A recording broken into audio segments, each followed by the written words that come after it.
5ই আগস্টের পরে আমরা যেই জায়গাটায় ছিলাম ঠিক সেই জায়গাটায় আছি। মানে আমরা একটু আগাতে পারি, এক চুল আগানো হয়নি। আপনি বলেন এই যে সংস্কার, আমরা সংস্কার কমিটি, ঐক্যমত্য ইত্যাদি, কোনোটা কি এফেক্টিভ কিছু হয়েছে? ডকুমেন্টারি কিছু হয়েছে?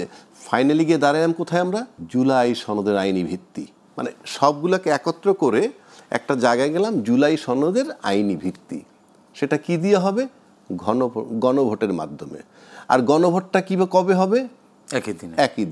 একই দিনে যদি গণভোট, যে কথা আমি আগেও বলছি এখনো বলি, একই দিনে যদি গণভোট এবং সংসদ নির্বাচন হয়, অত্যন্ত বিজ্ঞ রাজনীতিবিদরা এখনো বলেন সংবিধানের মধ্যে আছেন, ওই সংবিধানে চলছেন। আপনি বলেন তো ভাই, যদিও অ্যাঙ্কার সাহেবের প্রশ্ন করা যায় না, তবু আমি বলি আমাদের যে সংবিধানটার কথা বলে তাতে কি বলা আছে একই দিনে গণভোট এবং সংসদ নির্বাচন হবে? এরকম কোনো কিছু বলা নাই। তাহলে আমি কিসে যাচ্ছি কিসে? না, কিন্তু জরুরি যখন প্রয়োজন হয়, না ওই বিতর্কে আমি যাচ্ছি না, ওই বিতর্কে আমি যাচ্ছি না, এটা পুরনো। এখন আপনি একই দিনে যদি করেন, কোনটার রেজাল্ট আগে দিবেন? একসাথেই হবে। একসাথে মানে একই দিনে গণভোট বিজয় হলো। আচ্ছা, এইবার আসেন যে নির্বাচনের নিশ্চয়তা বা আমরা যাচ্ছি কোথায়।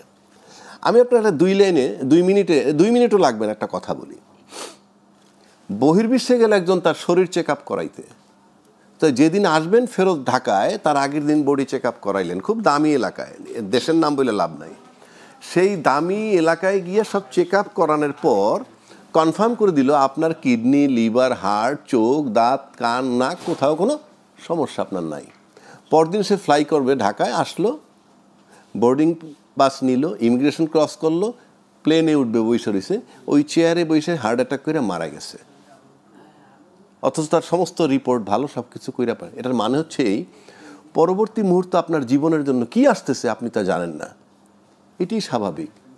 আর আমাদের যে টার্মাল সিচুয়েশন এখন চলতেছে, তাতে আপনি দেখেন তো, নির্বাচনের সময় মানুষ বলে কি, আমরা ক্ষমতায় গেলে কি করব, আমাদের ফরেন পলিসি কি হবে, আমাদের অর্থনৈতিক, এই সব আলাপটা করে।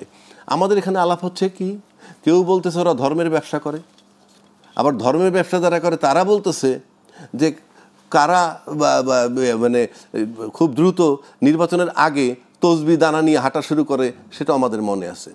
এই আলাপ চলতেছে। তো এই আলাপ তো কোনো নির্বাচনী আলাপ না, মনে হয় যে একে অপরকে ঘায়েল করার আলাপ। 1, 2 আসেন, তফসিল কালকে দিবে বা পরশু যখনই দিবে। আজকে আপনি যদি ব্যারিস্টার ফুয়াদ, আমি বারবার বলি একটা কথা, ব্যারিস্টার ফুয়াদ